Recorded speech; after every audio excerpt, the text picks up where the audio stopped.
Meus irmãos, a paz do Senhor. Grato a Deus por estar aqui convosco, ao pastor da igreja, nesse culto tão nobre, nesse culto com um tema, com um assunto tão importante que é a obra missionária. Parabéns à igreja que está envolvida para a realização desse trabalho. Nós amamos missões e estamos num desafio do outro lado, na África. Cheguei de lá agora recentemente, onde nós temos ali um trabalho missionário. E os desafios, meus irmãos, do campo missionário é muito grande. Lá na Nigéria, onde nós estamos fazendo missões, o desafio é que os irmãos vêm para o culto e antes do culto eles combinam, mas não combinam igual a gente combina se vai comer uma pizza, se vai jantar. Eles combinam o seguinte: se a gente não se vê mais aqui, a gente se vê na glória, porque eles estão cultuando.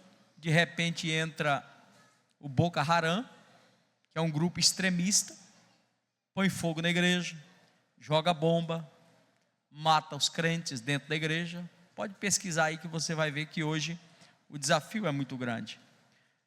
Nós agora estamos com um projeto de colocar 100 missionários no norte da Nigéria. Isso foi agora recente. Deus já nos deu 43 dentro de 15 dias, porque Deus tem pressa na obra. E reunimos com esses missionários lá, e quando dissemos que o Brasil iria dar um suporte para que ele chegasse no norte da Nigéria, no lugar onde a chance de morte é mais de 90%. Quando dissemos que eles teriam esse suporte, eles glorificaram a Deus. Foi a primeira vez que eu vi alguém glorificar a Deus, sabendo que ia para um lugar com uma grande chance de morrer. Isso quem faz é só o Espírito Santo, irmãos. Então Deus vai dirigindo a igreja, e nós, igreja brasileira, nós não podemos ser ingratos, porque em 1910, chegou aqui no Brasil 2 homens que deixaram todo o conforto, que deixaram toda a estrutura que tinha no país de primeiro mundo, para vir aqui trazer a chama pentecostal para nós. A Assembleia de Deus é fruto de missões, por isso, parabéns a esta igreja nesta noite. Amém, meus irmãos? Missão se faz sim, se faz indo, se faz orando e se faz contribuindo. Ou seja, ninguém pode dizer que não consegue fazer missões. Mas, irmãos, vamos então a uma reflexão dentro desse tema. Sabe por quê? Diga comigo assim: se a igreja fizer tudo e não ganhar almas, não fez nada. Mas se ela não fizer mais nada e ganhar almas, ela está fazendo tudo. Sabe o que significa isso? O propósito da igreja é um só: ganhar almas para Jesus. Esse é o propósito da igreja. Amém? E nós vamos orar agora. Eu queria te convidar para estar em pé um minuto, se possível for. Bendito Deus e Pai, Pai de nosso Senhor e Salvador Jesus Cristo, graças te damos pela noite deste dia, Senhor, por tudo que já foi tratado aqui nesta noite, concernente o teu reino. Mas queremos, Senhor, seguir rumo à sua palavra, para a meditação da mesma nesta noite. Pai, fala conosco, de maneira, Senhor, a atingir corações. Espírito de Deus, move-te sobre nós nesta noite. Traz do Senhor, pelo teu Espírito, o teu mover nesta noite, o despertamento nesta noite, Pai, no poderoso nome de Jesus. Todos dizem amém. Podem sentar.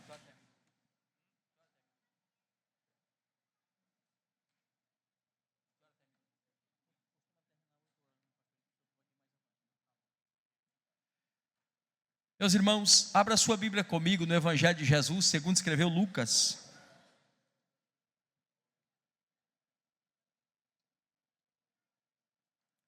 Lucas, capítulo de número 19. Evangelho de Jesus Cristo, segundo escreveu Lucas, capítulo de número 19.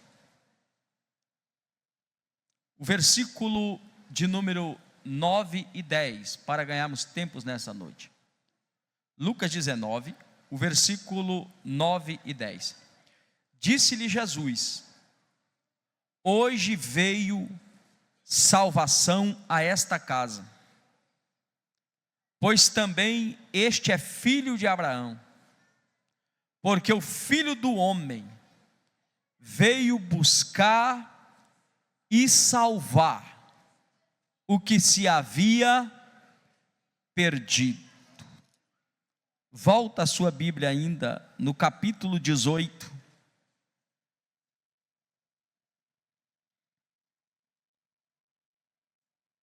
O versículo de número 23. Mas ouvindo ele isto, ficou muito triste, porque era muito rico. Amém.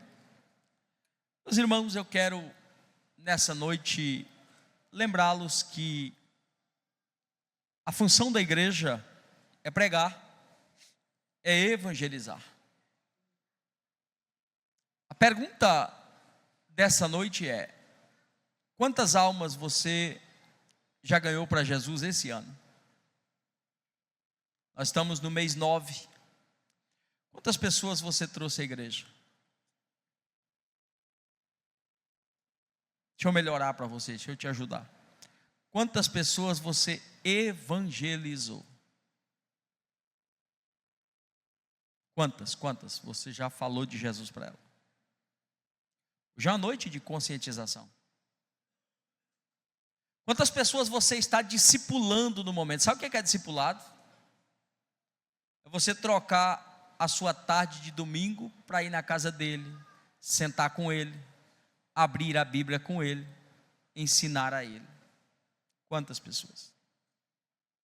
Quantos você está discipulando no momento?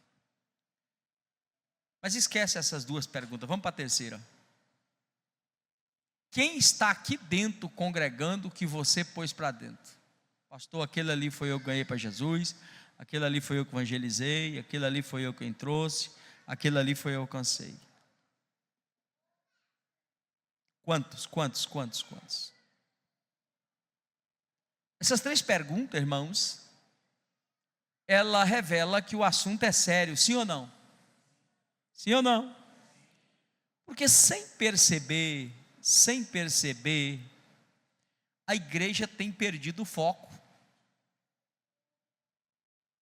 E nós, irmãos, vamos dando escusa, procrastinando a missão. Mas sabe o que me impressiona em Jesus? Que ele ama a multidão, mas não despreza o indivíduo. Jesus, quando cumpriu o seu ministério, ele nunca deixou ninguém para trás. O capítulo de 18 de Lucas e 19 revela 3 episódios de evangelismo interessante. Primeiro, a Bíblia diz que Jesus vai entrando em Jericó, e na entrada de Jericó tem lá um cego. Havia muitos cegos, mas estar na entrada onde todo mundo passava não era privilégio de todos os cegos. Precisava ter uma credencial de cego para estar ali. E o filho de um homem chamado Timeu, que é o Bartimeu, ele recebe uma autorização para ficar ali. Qual era a autorização? Ele possuía uma capa que lhe dava o direito de estar ali. Ele sabia todos que entrava e saía por ali. Mas a Bíblia diz que Jesus ia entrando. E com ele ia uma grande multidão. Quando Jesus vai passando, de repente, ele começa a aclamar. Ele está informado acerca de Jesus. Ele sabe da onde Jesus está vindo. Então ele começa gritando: Jesus, filho de Davi, da descendência de Davi. Aí ele grita assim: tem misericórdia de mim. E a Bíblia diz que Jesus ouviu. Agora, deixa eu dizer uma coisa a você nessa noite. Jesus está acompanhado de uma grande multidão.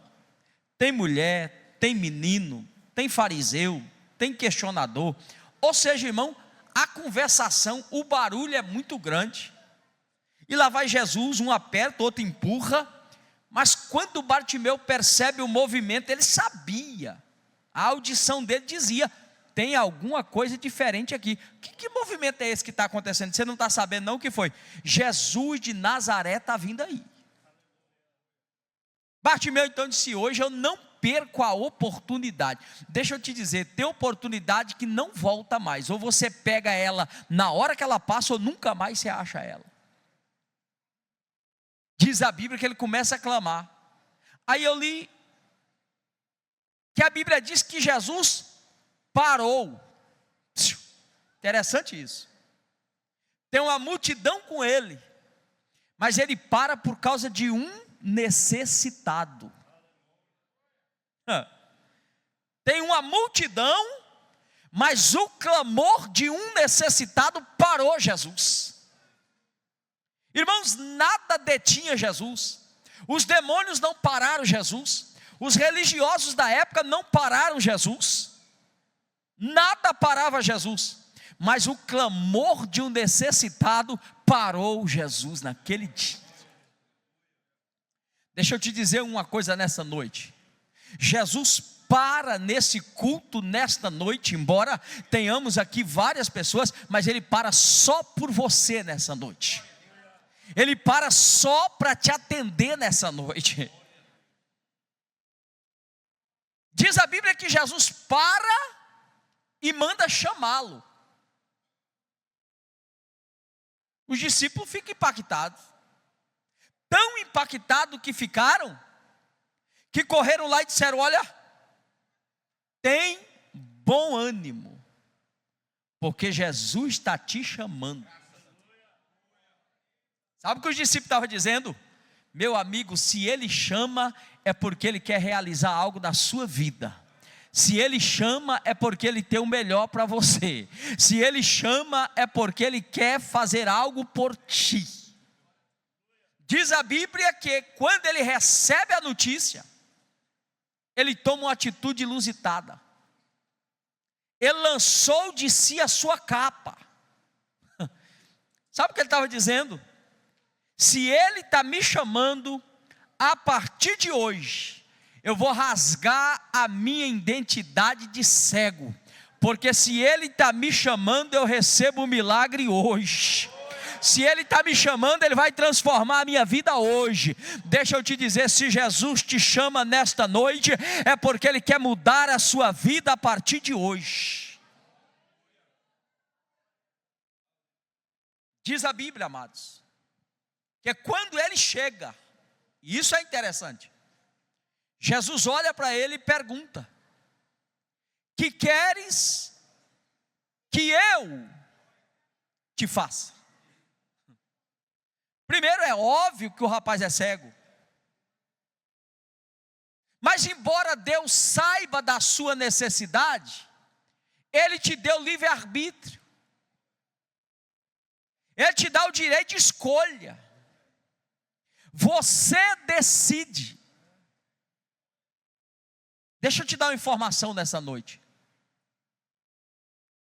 Para o inferno vai sem querer, mas para o céu só vai se quiser.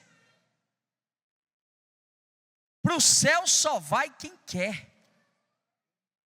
Ah, eu não quero ir para o inferno. Se não crer nele, se não obedecer ele, a Bíblia diz que já está condenado. Agora para o céu não. Jesus chega, ele identifica a necessidade dele, mas pergunta: que queres que eu te faça? Sabe o que Jesus estava querendo saber dele? Você quer mais uma esmola? Você quer um paliativo para o seu problema? Ou você quer a solução do problema? Deixa eu te perguntar nessa noite. Você que me ouve e ouve a palavra nessa noite. O que é que você precisa de Jesus hoje? Você quer a solução do problema? Ou você quer amenizar o problema? A Bíblia diz que ele, olhando para Jesus, disse assim: Senhor, eu quero ver. Sabe o que ele estava dizendo? Eu quero a solução do problema. Eu quero a solução completa. Aí Jesus olhou para ele e disse assim: vê a tua fé. Se você creu, se você deixou a capa, se você rompeu o lugar, receba agora. E a Bíblia diz que ele viu. Mas só que não é qualquer cego, gente. É um cego tradicional. É um cego que todo mundo conhecia. O que acontece? Quando Jesus cura ele, a notícia entra na cidade. Lá na cidade tem um funcionário público que está cobrando impostos. De repente o pessoal sai da fila e sai correndo. O nome dele é Zaqueu. E ele pergunta: escuta, vocês estão indo aonde? Depois a gente volta para resolver esse negócio de imposto aí. Por quê? Você conhece o Bartimeu, o cego? Sim, o ceguinho lá é o cego. Sabe o que aconteceu? Jesus de Nazaré está vindo aí, e já passou lá e ele já está vendo. A Bíblia diz que a multidão saiu ao encontro. Agora tem uma multidão que vem com Jesus, e tem outra multidão que vai para ver o milagre do cego. O Zaqueu termina de arrumar as coisas na banca dele, que está cobrando impostos, e disse: eu vou também, eu quero ver também. E aí ele partiu interessado de ir comigo em ver Jesus. Ele só queria ver quem era ele. Só que tem um detalhe: a Bíblia diz que quando ele chega, a multidão está na frente. Se você observar, meu irmão, sempre tem uma multidão impedindo aquele que quer ver Jesus. Sempre tem uma multidão. A Bíblia diz que a multidão está na frente. E ele tem um segundo problema. Qual o problema? O tamanho não ajudava. A Bíblia diz que ele era de pequena estatura. Ele quer ver, mas não consegue.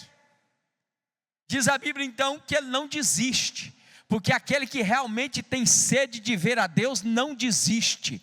Não tem multidão que vai te impedir, não tem impedimento. Você vai vê-lo nessa noite. Diz a Bíblia, meus irmãos, diz a Bíblia, que ele então resolve subir em uma árvore chamada figueira brava. E fica em cima da árvore, estrategicamente. Ele diz: quando ele passar, eu vejo ele. E lá vem Jesus, e a multidão com ele. Mas quando Jesus vem passando, sabe o que ele faz? Ele faz 3 surpresas para Zaqueu. Porque Jesus sempre fará mais do que você imagina. Zaqueu só quer ver, mas Jesus estava vendo antes. Jesus estava enxergando Zaqueu antes. Talvez nessa noite você entrou só para ver o culto, mas Jesus já te viu lá na sua casa. Quando você se locomoveu para cá, Ele já estava te vendo. Ele sabe nessa noite o que você precisa. Ele sabe nesta noite o desejo da sua alma. Diz a Bíblia que Zaqueu está em cima da árvore, tentando ver que jeito. Se Jesus era parecidíssimo com os discípulos, se vestia igual. Judas, o dia que foi prender, disse: olha, é aquele que eu beijar, para poder discernir quem era ele. O Zaqueu está lá de cima. Será que é o da esquerda? Será que é o da direita? Isso representa que o homem sem Deus manifestar a graça, ele não consegue ter o encontro com Jesus. Ele não consegue enxergar o Cristo que salva, o Cristo que transforma, o Cristo que liberta, o Cristo que traz paz, o Cristo que traz alegria, o Cristo que traz gozo, o Cristo que um dia encontrou esse povo que está aqui nessa noite. Mas diz a Bíblia que quando Jesus vem se aproximando, Zaqueu não consegue ver ele, mas ele já está vendo Zaqueu. Ele já está vendo Zaqueu.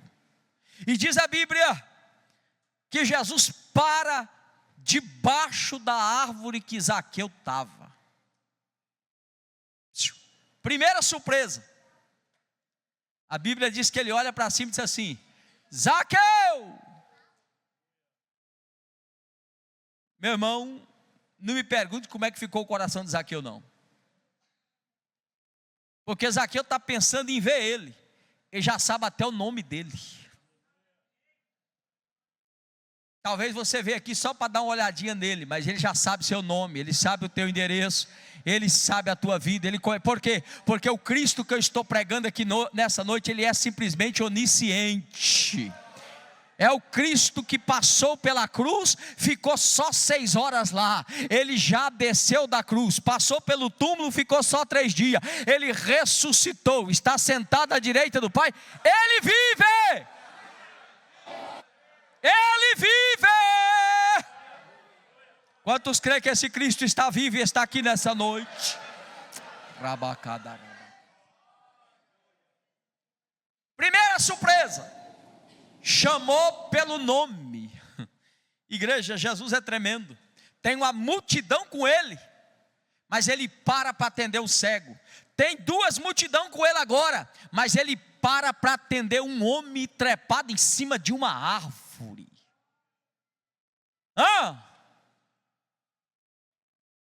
Olha o exemplo de Cristo por uma alma. Aleluia. Ele muda a liturgia de um culto para salvar uma alma. Ele muda uma mensagem para salvar uma alma. Ele faz o que for preciso para salvar uma alma, igreja. Esse é o propósito de Deus. Na igreja que eu sou pastor, eu oriento os obreiros. Se entrar uma pessoa que ainda não foi alcançada, esquece a igreja prega para ela outro dia. Prega para aquela pessoa, anuncia Jesus, fala de Jesus, prega a salvação, prega a transformação. Primeira surpresa, Zaqueu.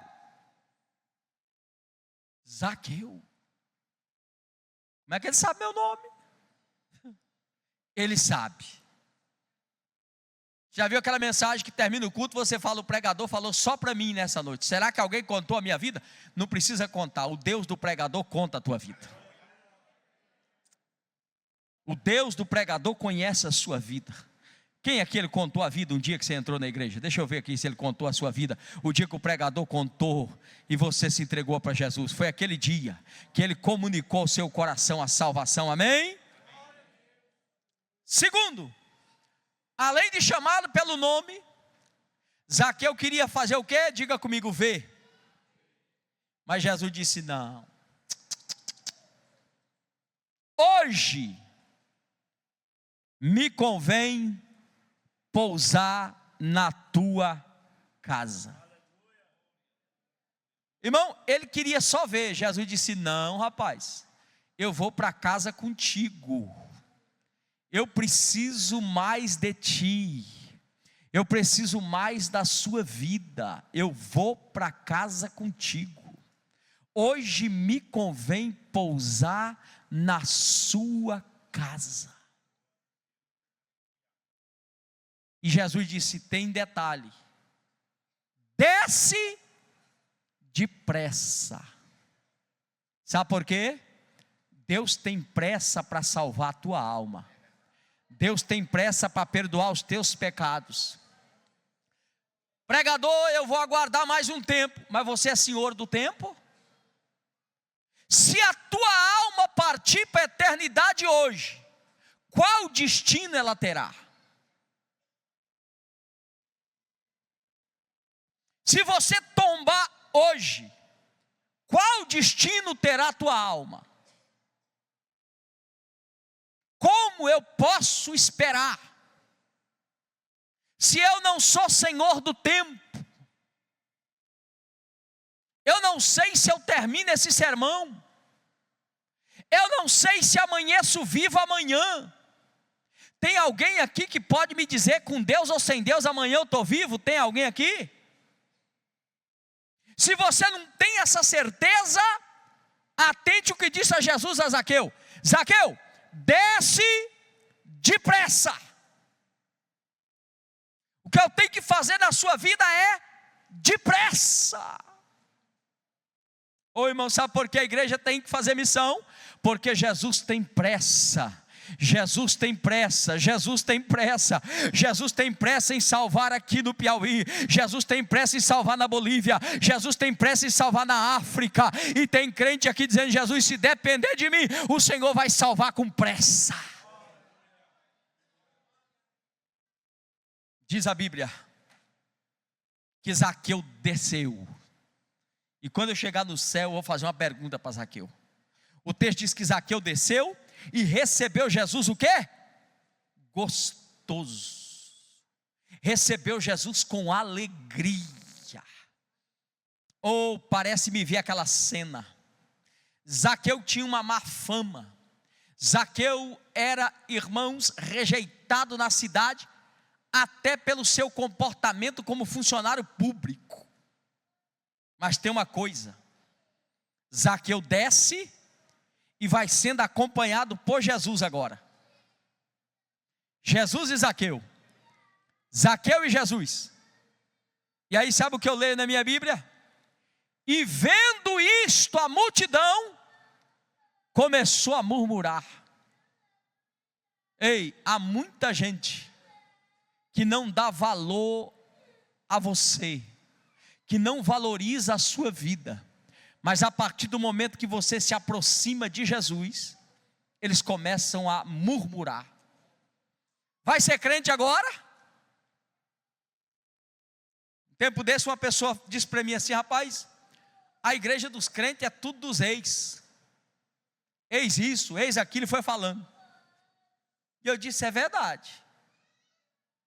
Porque lá é o seguinte: se chegar dessa forma, ele vai ter que virar ex. Ex-bêbado, ex-drogado, eis isso, eis aquilo, porque lá Jesus transforma. Agora a sua é complicado, porque do jeito que vem fica, por isso que não tem nenhum ex lá. Agora se tiver um encontro com Jesus, é ex sim. Lá vai Zaqueu e o pessoal disse: esse Jesus não está com nada, vai entrar na casa de um pecador? Ah, meu irmão, é casa de pecador que Jesus gosta. É casa de pecador que Jesus entra. Deixa eu te dar boa notícia nessa noite. A minha Bíblia diz em Isaías 1,18 que ainda que os seus pecados sejam vermelho como o carmesim, Ele os torna branco como a pura lã. Jesus tem poder para perdoar pecado. Não importa os erros que o homem tenha cometido, se ele tiver um encontro com Jesus, Jesus transforma a vida dele. Diz a Bíblia que Jesus entrou na casa de Zaqueu. Diga comigo: entrou na casa de Zaqueu. É impossível Jesus entrar e continuar da mesma maneira. Se Jesus entra, tem mudança. Quando você vê uma pessoa que está na igreja, mas continua com os velhos hábitos, é porque ele entrou na igreja, mas não deixou Jesus entrar ainda. Porque se Jesus entrar, muda. Se Jesus entrar, transforma. Ei, Jesus entrou. Zaqueu resolve pôr janta. Jesus está presente. Daqui a pouco, sabe o que acontece? Zaqueu pediu a palavra e disse assim: Jesus, deixa eu dizer um negócio ao senhor. O que eu roubei, eu vou devolver 4 vezes mais. Jesus não falou que Zaqueu era ladrão. Jesus não pediu para devolver nada. Mas a presença de Jesus, ela expurga o pecado da vida do homem. Alguém diz: os crentes estão fazendo a cabeça do fulano. Não, aqui ninguém faz cabeça não. É outro lugar aí que faz cabeça. Aqui é Jesus que faz o coração. É Jesus que transforma o homem velho numa nova criatura. Não, porque agora você, para ser crente, você vai ter que deixar isso, deixar aquilo. Cadê a placa aqui? Cadê as placas aqui? Não pode isso, não pode aquilo. Cadê a placa?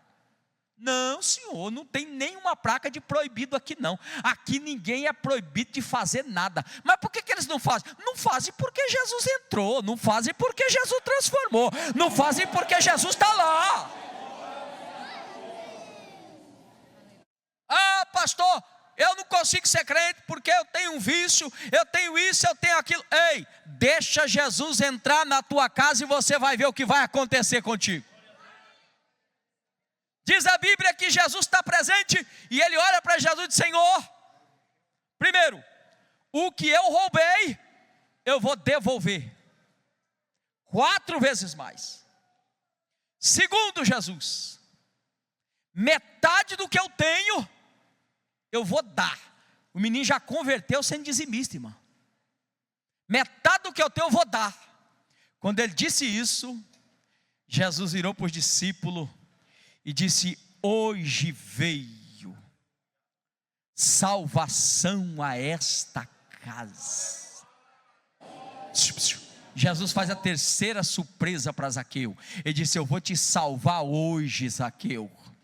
Por quê? Porque houve arrependimento. Aonde há um coração arrependido, há um Cristo disposto a salvar, há um Cristo disposto a transformar.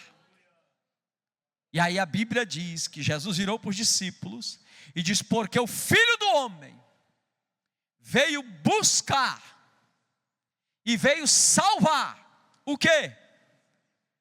O que se havia? Lá no Éden o homem se perdeu por causa do pecado. Mas Jesus morreu na cruz por causa dos seus pecados. E desde a cruz, sabe o que Jesus está dizendo? Estou caçando os perdidos, estou caçando os perdidos. Aí ele levantou a igreja para caçar perdido. A igreja está aqui em Dirceu caçando perdido. A igreja está no Piauí caçando perdido. A igreja está em São Paulo caçando perdido. A igreja vai para Bolívia caçar os perdidos. A igreja está na África caçando os perdidos. Porque essa é a nossa função. Deixa eu te dizer, você estava perdido, mas ele te achou aqui nesta noite. E achou para te salvar. E achou para te transformar. Esteja em pé em nome de Jesus. Sabe quem era Zaqueu? Sabe quem era Zaqueu? Era um corrupto. Era alguém que tinha uma ficha não muito agradável. Mas eu também li de um moço que era religioso, um moço que sabia mandamento, um moço que frequentava igreja. Mas Jesus virou para ele e ele disse que hei de fazer para herdar a vida eterna. Jesus ensinou para ele que não se faz nada para herdar a vida eterna, porque quem fez tudo para você herdar a vida eterna foi ele. O que é que eu faço então? Eu aceito o que já foi feito, eu recebo o que já foi feito. E aí Jesus disse para ele: falta-te uma coisa. O que é que falta? Vende tudo quanto tens, dá, e terás o tesouro aonde? Ele estava tão apegado na religião que tinha, que ele não queria trocar de religião. Mas a religião dele fazia ele estar preso nas coisas terrenas. Jesus disse: falta uma coisa. Falta você pensar no tesouro lá de cima. Falta você pensar que vida verdadeira é eterna. A daqui é passageira. Você pode viver 70, pode viver 80, mas ela vai findar. Mas a de lá não tem fim. Jesus disse: precisa de renúncia. Vende o que você tem, segue-me, vem comigo. Diz a Bíblia que ele, ouvindo isso, sabe o que ele fez? Saiu triste da presença de Jesus. Deixa eu te perguntar nessa noite: qual vai ser a sua opção? Sair triste da presença de Jesus porque não quer renunciar e ter um encontro com Ele? Ou fazer como Zaqueu, correr alegre e dar um abraço nele e dizer: Jesus, vamos para casa comigo? Jesus, muda a minha casa por completo. Você decide nessa noite. Eu não sei quem você é, eu não sei como você está aqui nessa noite, mas uma coisa eu sei: o Cristo que salvou Zaqueu está aqui nessa noite. O Cristo que diz: vinde a mim, está aqui nessa noite. Ele quer perdoar os teus pecados, Ele quer escrever o teu nome no livro da vida e te dar direito da eternidade. Mas mais ainda, Ele quer entrar na tua casa. E se Ele entra na tua casa, vai ter mudança. Se Ele entra na tua casa, vai ter transformação. Quero pedir à igreja que curva a sua cabeça agora. É hora de batalha espiritual. Oh, eterno e soberano Deus, a tua palavra é que salva, a tua palavra é que transforma. Eu ministro salvação agora. Vem, Espírito de Deus, toma vidas aqui nesta noite, liberta vidas aqui nesta noite. Pai, eu quebro agora todo espírito de incredulidade. Satanás, solta as vidas, em nome de Jesus, em nome de Jesus. Salva nesta noite. Oh, aleluia.